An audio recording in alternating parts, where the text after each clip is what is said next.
Okay. मैं सूफी cents के बारे में बता रहा था आपको, राइट। थैंक यू धर्म फॉर कॉलिंग। तुम्हारे ही कॉल से मैं जागा और मुझे मालूम पड़ा कि मैं अपना कनेक्शन लॉस्ट हो गया है मेरा। ओके, तो यहां पर निजामुद्दीन औलिया एंड अदर सूफी सेंट्स, तो मैं आपको बता रहा था कि इसी समय पर कहेंगे सूफी कल्चर प्रोमिनेंट था, सूफीज्म, ठीक है, जो इस्लाम का ही एक सेक्ट है। जैसे कि मैं आपको बता रहा था कि आपने वो सॉन्ग सुना है, वो पिक्चर देखा होगा रॉकस्टार, रणबीर कपूर का, राइट। देखा है रणबीर कपूर का फिल्म रॉकस्टार? Yes, right. उसमें वो कुन फाया कुन जो सॉन्ग है, राइट, या निजामुद्दीन औलिया, है ना, कुन फाया कुन वगैरह। नो, नहीं सुना है तो प्लीज सुन लीजिएगा, बहुत बढ़िया। और पिक्चर नहीं देखा है तो देख लीजिएगा picture. I love that movie, one of the best performances by Ranbir Kapoor till date. और मेरे पर्सनली मुझे बहुत अच्छा लगता है वो फिल्म, देखिएगा जरूर इसको, ठीक है। रॉकस्टार मूवी है, मैं अपने कॉलेज के ज़माने से इसको देखता हूँ और बहुत ही बढ़िया मूवी है। तो गाना भी अच्छा है, ए आर रहमान ने गाया है। Coming back to the topic, तो सूफी सेंट्स, तो सूफी सेंट्स कौन होते हैं? वही जोधा अकबर में आपने देखा होगा, ठीक है।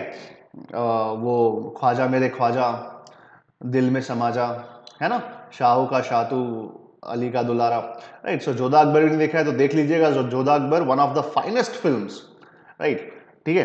तो उसमें आप देखेंगे व्हाइट कपड़े में वो ब्राउन वाला लंबा सा टोपी लगा के वो लोग ऐसे गोल गोल डांस करते हैं हाथ को उठाकर, ठीक है। तो दैट इज सूफीज्म। ओके, तो सूफी सेंट्स के बारे में। और इसके बाद हम लोग, आपके सिलेबस में नहीं है, लेकिन इसी के समय पे भक्ति मूवमेंट भी शुरू होता है, ठीक है। भक्ति मूवमेंट में आपने मीराबाई का नाम सुना होगा, ठीक है। इन्होंने अपना जीवन अर्पित कर दिया था to Lord Krishna, right, if I am not wrong. तो भक्ति मूवमेंट में ऐसा नहीं सिर्फ यही थे, बहुत सारे थे, कबीर भी थे, बहुत सारे थे। तो भक्ति एंड सूफीज्म, तो ये दो कल्चर्स है जो शुरू होते हैं। ओके, चलिए अब आगे देखते हैं। इसके बाद क्या लिखा है? पृथ्वीराज रासो बाय चांद बरडाई। ओके, अब यहां पर ध्यान दीजिएगा क्या लिखा है पृथ्वीराज रासो के बारे में, ठीक है। इसके पहले जो रिकॉर्ड हुआ वो चले गया, क्योंकि बीच में मैंने थोड़ा गलत शब्द इस्तेमाल कर लिया, इसलिए मैंने वो डिलीट कर दिया। इंटरनेट लॉस्ट हो गया ना, तो मुझे गुस्सा आया कि इतना अच्छा चल रहा था और इंटरनेट लॉस्ट हो गया, तो मैंने वो डिलीट कर दिया। अब जहां से मैंने पढ़ाना शुरू किया वहां से आपको रिकॉर्डिंग मिलेगा। Okay, so Prithviraj Raso by Chand बरडाई, ठीक है। अब आपको पता है ना, आपने, अच्छा, ये चांद बरडाई से मुझे याद आया, मैंने जो आपको लिंक भेजा था, देखा आप लोगों ने? वो हाफ एन आवर का था, वो देखा आपने? वो लिंक मैंने भेजा था, वो चीज, राइट, श्याम बेनेगल का। कितने लोगों ने देखा भाई? Give me thumbs up. सभी ने तो नहीं देखा होगा, I am damn sure about that. Okay, धर्म ने देखा, बहुत बढ़िया। अब आगे देखते हैं। सो चांद बरडाई, चांद बरडाई पृथ्वीराज रासो, ये लिखी थी, ये पृथ्वीराज रासो बुक है जिसने लिखी थी, चांद बरडाई ने लिखी थी। अब देखो क्या लिखा है यहां पर। Prithviraj Raso by Chand Bardai is an epic poem on the life of Prithviraj two. मैंने लास्ट क्लास में आपको, है ना, बताया था कि बैटल ऑफ तराइन हुए थे, ठीक है। और दो बैटल हुए थे, 1191 में और 1192 में, राइट। यहां पर मोहम्मद गोरी, पहली बार मोहम्मद गोरी हार जाता है, दूसरी बार जीत जाता है और पृथ्वीराज चौहान को मार देता है, राइट। और उसमें जयचंद मोहम्मद गोरी का साथ देता है, राइट। जयचंद की बेटी होती है संयोगिता, ठीक है, राइट। और उसकी वजह से क्या होता है कि ये दुश्मन हो जाता है पृथ्वीराज का। सो ये स्टोरी यहां पर भी लिखी गई है, राइट। तो देखते हैं क्या लिखा है। पृथ्वीराज टू, इसकी जीवनी पर पृथ्वीराज रासो लिखी गई है। किसने लिखी है? चांद बरडाई ने, राइट। वो कौन थे Prithviraj? Prithviraj was a Chauhan king who ruled over Delhi and Ajmer between 1165 and 1192. Chand Bardai, who accompanied his patron Prithviraj in his all battles, vividly described the different battles in all details. ठीक है, तो सारे उसके battles जो है है ना। वो सारे बैटल्स यहां पर डिस्क्राइब किए गए हैं पृथ्वीराज रासो में। While not strictly historical, this book has proved an important source of information for the social structure of the Kshatriya communities of the northern India.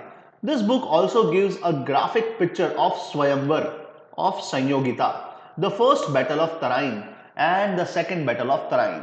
These events ultimately led to the establishment of the Muslim Empire in India, known as the Delhi Sultanate. तो अगर आपको question आए कि भाई कौन से battle से कहेंगे कि मुस्लिम एम्पायर भारत में एस्टैब्लिश हुआ, तो कहेंगे सेकेंड बैटल ऑफ तराइन से। कहां से? सेकेंड बैटल ऑफ तराइन, क्योंकि यहीं पर कहेंगे पृथ्वीराज चौहान को घोरी ने मार दिया, राइट, ठीक है, और जयचंद इसमें इनका साथ देता है, घोरी का साथ देता है। चलिए अब आगे देखते हैं आर्कियोलॉजिकल सोर्सेस। अब देखो आर्कियोलॉजिकल सोर्सेस में हम सिर्फ बात स्लेव डायनेस्टी की नहीं करेंगे, अब सारे जो है, ठीक है, ये सारे डायनेस्टीज में मतलब कलेक्टिवली हम लोग बात करेंगे आर्कियोलॉजिकल सोर्सेस से। तो आर्कियोलॉजिकल सोर्सेस में सबसे पहले क्या आएगा? तो कुतुब मीनार आएगा। अच्छा चलो, कुतुब मीनार यहां पे लिखा नहीं है, राइट, आगे आएगा Qutub Minar. The various inscriptions carved on the copper plates, pillars, and even on the rocks and coins have thrown a good deal of light on the Delhi Sultanate. Some of the inscriptions are in Sanskrit, some are in Arabic, and some in both languages.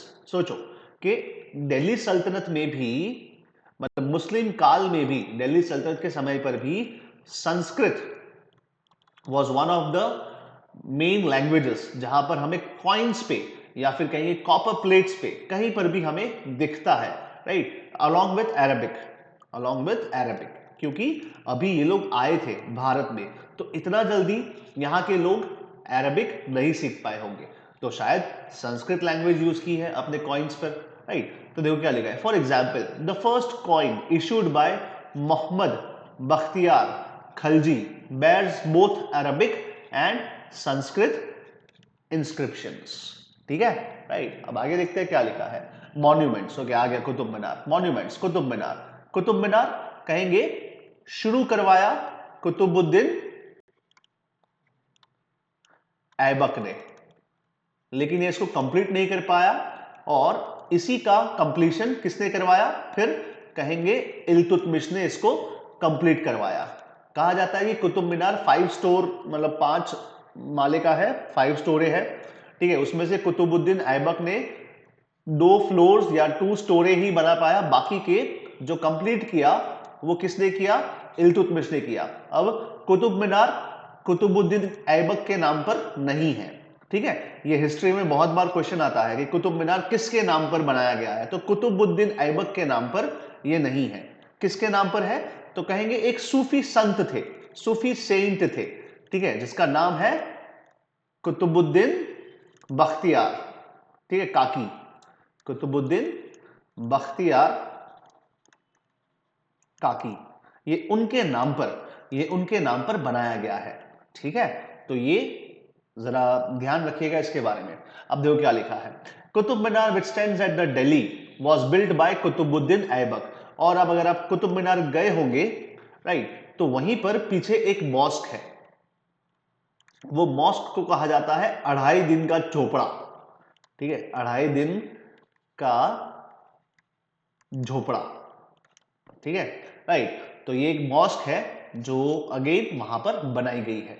चलिए अब आगे देखते हैं क्या लिखा है। लिखा है which stands at Delhi was built by Qutbuddin Aibak and Iltutmish. This minar has become world famous for its great height and architectural design. Its construction was started by Qutbuddin Aibak in 1192 CE, that is Common Era, and was dedicated to Sufi saint Qutbuddin Bakhtiyar Kaki. The structure was completed by Iltutmish in 1220, ठीक है, तो almost कहेंगे इसको कितने साल लगे? 28 years almost, ठीक है, to complete the Qutub Minar. अब इसके स्पेशल फीचर्स क्या है? स्पेशल फीचर्स है it has 5 storeys tapering as they ascend. Tapering का मतलब क्या है? तो कहेंगे ऐसे वाइड है, नीचे इसका बेस वाइड है, जैसे जैसे ऊपर जाता है वैसे वैसे ये टेपर होते जाता है। टेपर का मतलब होता है ऐसे इसका डायामीटर कम होते जाता है, ठीक है, आपने कुतुब मीनार देखा होगा तो आपको बखूबी आप समझ जाते होंगे कि कुतुब मीनार किस तरीके से टेपर हो रहा है। टेपर होना मतलब एक तरीके से पतला होना, अपना डायामीटर कम होते जाता है। बेस जो है वो वाइड है और ऊपर जाते जाते इसका डायामीटर कम होते जाता है। तो it has 5 storeys tapering as they ascend. Ascend का मतलब ऊपर बढ़ना, जैसे जैसे हम ऊपर जाते हैं तो क्या होता है, इसका जो डायामीटर है या सरकमफ्रेंस ले लीजिए वो कम होते जाता है। The Minar is circular tower about 14.3 meters at base and tapers to the width of 2.7 meters at the summit. अब ये किससे बना हुआ है? तो बना हुआ है रेड सैंडस्टोन से, मार्बल से, ग्रे क्वार्टजाइट से, राइट। ये उस मीनार की अंदर जो भी चीजें यूज की गई है उसके ऊपर है। अब उसके ऊपर क्या लिखा है? तो भाई वर्सेस फ्रॉम होली कुरान, उसके ऊपर सब कुरान की सारे श्लोक वगैरह लिखे हुए हैं। Some intricate carvings, floral motifs. Floral का मतलब क्या होता है? फ्लावर्स, ठीक है, राइट। तो फ्लावर मोटिव्स है, राइट, वो इस मीनार पे लिखे गए हैं।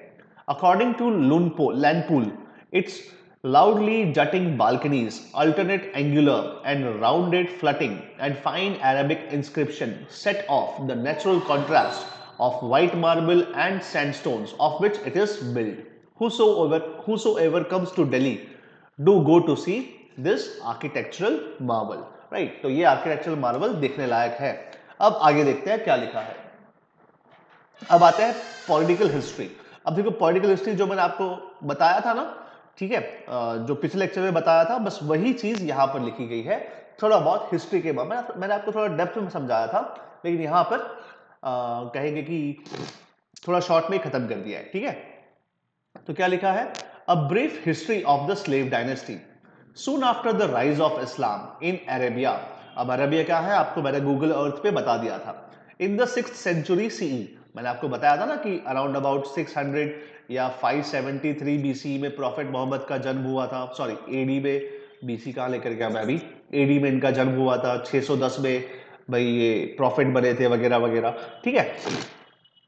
तो 6th century CE many attempts were made by the Islamic conquerors to enter India, और उसमें से पहला कौन था? मोहम्मद बिन कासिम।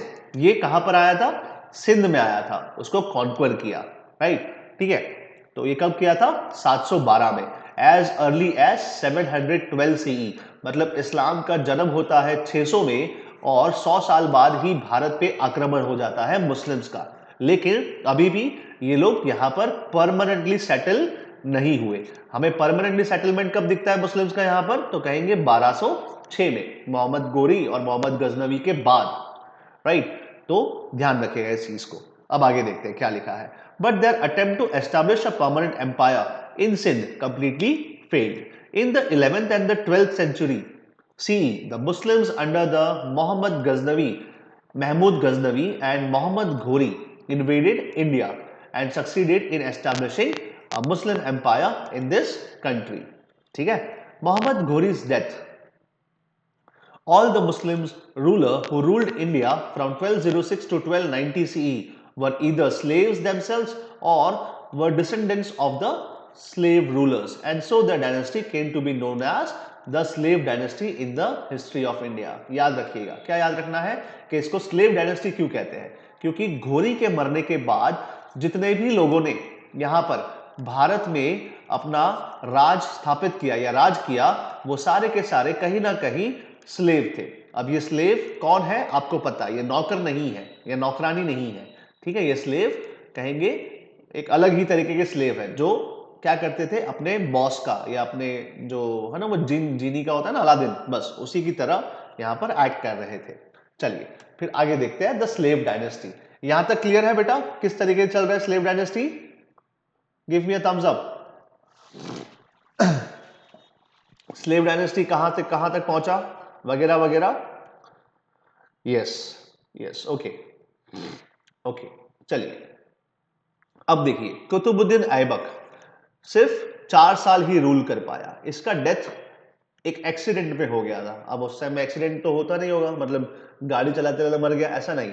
एक्सीडेंट का मतलब है ये गेम खेल रहा था जिसको चौगान कहते हैं। क्या कहते हैं? चौगान। ये चौगान क्या है भाई? हॉर्स पोलो है।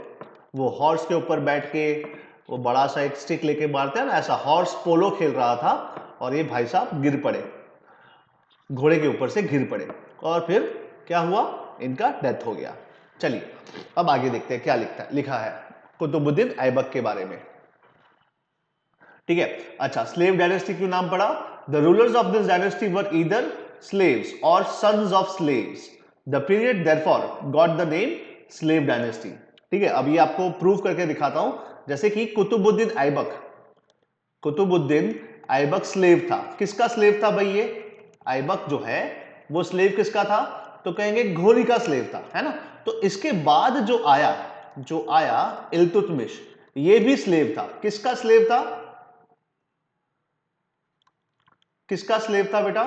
तो कहेंगे ये कुतुबुद्दीन ऐबक का स्लेव था। सोचो, स्लेव का भी स्लेव, है ना, राइट। तो और इसका दामाद भी था। कुतुबुद्दीन ऐबक का दामाद कौन था? इल्तुतमिश था। ठीक है, राइट। तो ये सब लिखा नहीं होगा बुक में, लेकिन समझा देता हूं। मैंने नहीं पढ़ा ये बुक अभी तक, लेकिन समझाना मेरा फर्ज है, तो समझा दिया मैंने आपको कि किस तरीके से यहां पर होता है। ओके, चलिए अब आगे देखते हैं। लिखा है कुतुबुद्दीन ऐबक 1206 से 1210 तक। He was the first ruler of slave dynasty, a slave of Muhammad Ghori. He rose to become his most trusted general.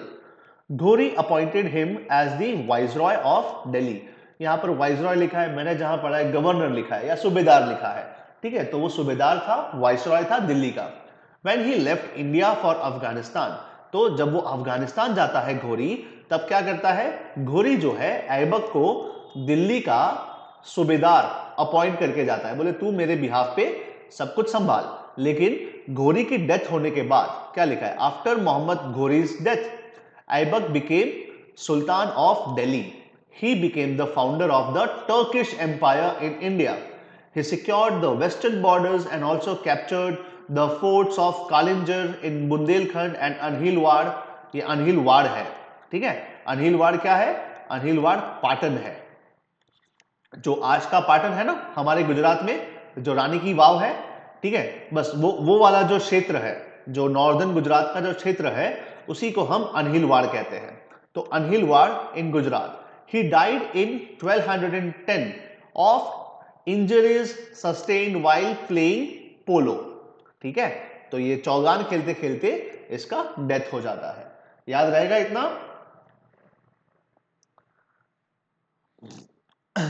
ठीक है, राइट। तो ध्यान रखिएगा इतना। क्लियर है बेटा? Yes, okay okay. अब आगे देखते हैं क्या होता है। अब कुतुबुद्दीन ऐबक के बाद, अच्छा ये लिखा है यहां पर कुव्वतुल इस्लाम एंड अढ़ाई दिन का झोपड़ा। ये मैंने आपको पहले ही समझा दिया, लेकिन यहां पर लिखा है तो देख लेते क्या है। एक्चुअली मैंने आपका बुक नहीं पढ़ा है ना, इसलिए ठीक से ये चैप्टर्स में कभी पढ़ाता नहीं था पहले के जो बच्चे थे उनको, क्योंकि ये सिलेबस में नहीं होता था। An able general, his biggest contribution was in the construction of buildings. He started the construction of famous Qutub Minar at Delhi. He built two mosques, that is Quwwatul Islam Mosque and अढ़ाई दिन का झोपड़ा, ठीक है, eight Ajmer. Okay, चलिए अब next Iltutmish. अब देखो इल्तुतमिश 1211 से लेकर 1236, और ये कब तक है? 1210।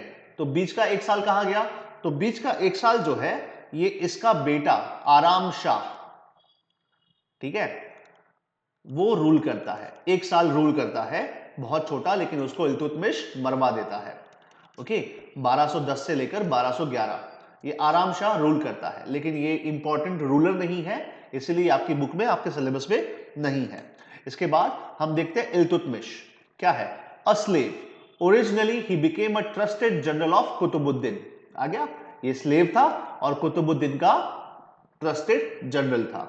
He really established the Turkish kingdom and saved it from destruction. ठीक है, याद रखना, ये बहुत इंपॉर्टेंट है।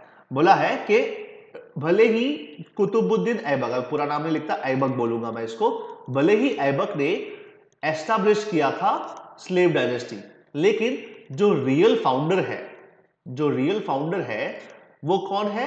तो कहेंगे इल्तुतमिश है। इल्तुतमिश क्या कर, देखो जैसे कि हम कहते हैं ना Babur was the founder of Mughal dynasty, लेकिन जो रियल फाउंडर है वो कौन है? अकबर है। ठीक है, राइट, क्योंकि बाबर और हुमायूं को बार बार भागना पड़ता था यहां से। लेकिन अकबर तकरीबन 50 साल रूल करता है, वो मुगल एम्पायर को स्ट्रेंथन करता है, ठीक है। तो रियल फाउंडर अकबर है। तो वैसे ही यहां पर भी क्या है कि इल्तुतमिश, ये इल्तुतमिश है ना, ये रियल फाउंडर है। क्यों? क्योंकि इसने क्या किया, इसने इस डायनेस्टी को स्ट्रेंथन किया, यहां पर अपनी पकड़ मजबूत की, जो होल्ड है, ठीक है, इसको एकदम मजबूत किया, स्ट्रेंथन किया, राइट। इसीलिए इसको रियल फाउंडर कहा जाता है। ओके, चलिए अब आगे देखते हैं। इसके बाद he faced many problems in his reign. Firmly, he is regarded as the real consolidator of the slave dynasty. He created a group of nobles called Turkane Chahalgani, or we can say corps of 40। इसको कहते हैं चालीसी। अगर मैं हिंदी में, जहां पर मैंने Hindi book पढ़ी है, मैं बहुत सारी बुक्स रिफर करता हूं, तो इसको चालीसी सिस्टम कहते हैं, जहां पर 40 ऐसे नोबल्स को इकट्ठा करता है इल्तुतमिश, और आगे जाके यही क्या करता है, यही मतलब ये नोबल्स है या फिर ये जो आर्मी है जो नोबल्स को दबाना कहता, तो वही आर्मी इसका तख्ता पलट करने के लिए रेडी होती है। इस तरीके से लिखा है, ठीक है। To suppress the powers of the disloyal nobles, he defeated some of the Rajput rulers also. He invaded Ranthambore, Mandsaur, Bayana, Ajmer, Nagaur, Gwalior. He divided the empire into ektas and assigned them to इक्तिदार्स। याद रखना, इसने भले ही छोटा एम्पायर है, लेकिन क्या किया, अपने एम्पायर को इसने डिवाइड किया इक्तास में, ठीक है, राइट। और कहेंगे कि इक्तिदार वहां पर नियुक्त किए, अपॉइंट किए। He is said to have completed the Qutub Minar started by Qutbuddin Aybak.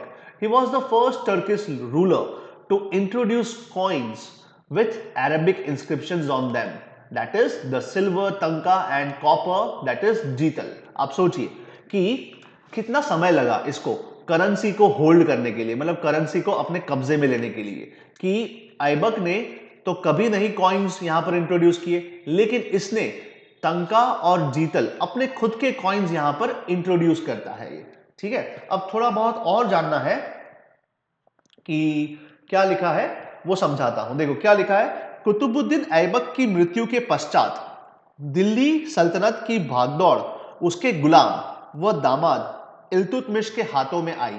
समझ में आया? मतलब कुतुबुद्दीन ऐबक जब मर गया, ठीक है, आफ्टर हिज डेथ, कौन था? इल्तुतमिश। इल्तुतमिश कौन था? उसका गुलाम भी था और उसका दामाद भी था, है ना, सन इन लॉ भी था, ठीक है, जो कि दिल्ली का पहला सुल्तान था, जिसे सुल्तान के पद की स्वीकृति किसी गौर के शासक से नहीं बल्कि बगदाद के खलीफा से प्राप्त हुई थी। अब ध्यान रखिएगा, मैंने जैसे आपको कहा था कि सुल्तान जो है ये टाइटल होता है, ठीक है, ये बादशाह के इक्विवेलेंट टाइटल है सुल्तान। अब सोचो, एक स्लेव को क्या कभी कोई दूसरा इस्लामिक शासक क्या मानेगा कि तू सुल्तान है? नहीं। इसके लिए क्या करना पड़ेगा? इसके लिए जो बगदाद में या फिर जो टर्की में कहेंगे जो हेड है इनका, जो मुस्लिम्स का हेड है कैलिफ, ठीक है, उससे ऑर्डर मंगवाएगा, रॉयल ऑर्डर मंगवाएगा और बोलेगा कि तुम मुझे यहां पर टाइटल दो सुल्तान, ताकि दूसरे जो इस्लामिक सुल्तान्स है वो भी उनके इक्विवेलेंट में आ सकूं, ठीक है। और इसीलिए इसके बाद जब बलबन आता है, अब जब बलबन आएगा, ठीक है, राइट, तो बलबन भी क्या करता है, बहुत मतलब दूर है बलबन, राइट, लेकिन बलबन भी क्या करता है, बलबन भी ऐसी, ये भी एक स्लेव था, ठीक है, तो इसका भी इक्विवेलेंट, मतलब ये क्या करता है, ये भी सुल्तान की उपाधि या टाइटल मंगवाता है खलीफ से, बोला कि मुझे भी सुल्तान का टाइटल दो, राइट। ये सब चीजें हम पढ़ेंगे, अभी आगे पढ़ेंगे, और नहीं पढ़ेंगे तो मैं आपको है ना स्क्रीनशॉट भेजूंगा जिस बुक से मैं पढ़ता हूं, राइट, और उसमें आप पढ़कर देखिएगा क्या लिखा है। अब देखो क्या लिखा है आगे, ये याद आया मंगोलिया कहां था? मंगोलिया, है ना, चंगेज खान, कुछ याद आया? ठीक है, राइट। तो ध्यान रखिएगा, ये Iltutmish greatest achievement was to save his newly born kingdom from the attack of Mongols. क्या होता है कि चंगेज खान, ये चंगेज खान भाई साहब जो है, ठीक है, ये किसी राजा को मारने के लिए उसका पीछा करते करते यहां भारत पहुंचा, और वो राजा जो था ना, वो इल्तुतमिश से हेल्प मांगता है, बोले तू मुझे शरण दे।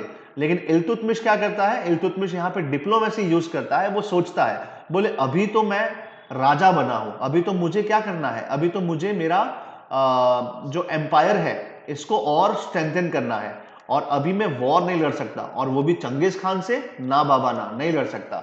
इसीलिए क्या किया इसने, वो जो राजा इसकी शरण मांगने आया था इसको चंगेज खान को वापस लौटा दिया। बोले जा तू यहां से, नहीं तो चंगेज खान क्या करेगा, मेरे को भी हरा देगा, और मेरा जो एम्पायर, अभी जो स्लेव डायनेस्टी जो शुरू हुआ है, ये शुरू होने से पहले ही खत्म हो जाएगा। ठीक है, राइट। तो देखो क्या लिखा है, लिखा है the Mongol leader Genghis Khan came right up to the border of India chasing an enemy. Iltutmish refused to help and give shelter to Chengiz Khan's enemy. ठीक है, Chengiz Khan returned from Indus in CE 1221 and did not attack Iltutmish kingdom. Okay, तो इल्तुतमिश के kingdom को ये मतलब attack नहीं करता है। क्यों अटैक नहीं करता है? बिकॉज इल्तुतमिश ने उसके एनिमी को शरण देने के लिए या हेल्प करने के लिए मना कर दिया था, इसीलिए। चलिए अब आगे देखते हैं। इल्तुतमिश के बाद कहेंगे उसी का बेटा रुकनुद्दीन फिरोज शाह आता है 1 साल के लिए। ठीक है, राइट। लेकिन अगेन वो मारा जाता है, और उसके बाद उसकी बेटी रजिया सुल्तान बनती है। ठीक है, इल्तुतमिश की, और ये पहली महिला, द फर्स्ट फीमेल रूलर। ठीक है, राइट। ध्यान रखिएगा, ये हमारे भारत के हिस्ट्री में पहली बार किसी फीमेल सुल्तान बनती है। देखो ये सुल्तान उसका ना सरनेम नहीं है, जैसे अपना सरनेम होता है ना, पटेल होता है, बावनिया होता है। ठीक है, ये सरनेम नहीं है, ये सुल्तान है। ठीक है, राइट, एक टाइटल है। तो रजिया भी टाइटल लेती है सुल्तान का। वो रजिया गुंडों में फंस गई ना, तो दैट गुंडा वाज व्हाट, तो ये नोबल्स नहीं चाहते थे कि कोई लड़की इनके ऊपर हुक्म चलाए, राइट। तो ये नोबल्स सारे मिलके क्या करते हैं, ये प्लान करते हैं इसका मर्डर का। ठीक है, राइट। लेकिन क्या होता है, रजिया सुल्तान भाग जाती है और अपने ही स्लेव याकूत से हेल्प मांगती है, मतलब जिससे हेल्प मांगती है ना उसी से शादी कर लेती है, और फिर वापस आती है जब दिल्ली, तो रास्ते में ही इसको मार दिया जाता है, और इसी तरह से मतलब रजिया सुल्तान का भी डेथ हो जाता है। ओके, चलिए अब आगे देखते हैं क्या लिखा है। A young, beautiful, brave and able daughter succeeded Iltutmish. She was the first Muslim woman, यहाँ पे मैंने प्लूरल यूज कर दिया, woman, to rule Delhi. आप सोचिए कि हम लोग कौन सी सोसाइटी में रहते हैं, हम लोग रहते हैं पेट्रियार्कल सोसाइटी में, पुरुष प्रधान सोसाइटी में रहते हैं। क्या यहाँ पर कभी किसी फीमेल को सुल्तान माना जाएगा? नहीं माना जाएगा। ठीक है, बस उसी का कारण है ये 4 साल ही रूल कर पाती है। लेकिन ये बहुत ब्रेव थी, कहा जाता है कि ये मर्दों की तरह, मतलब अपना लुक धारण करती थी जब ये दरबार में आती थी तब, मतलब एक तरीके से दिखाने के लिए कि I am no less than a man. ठीक है, राइट।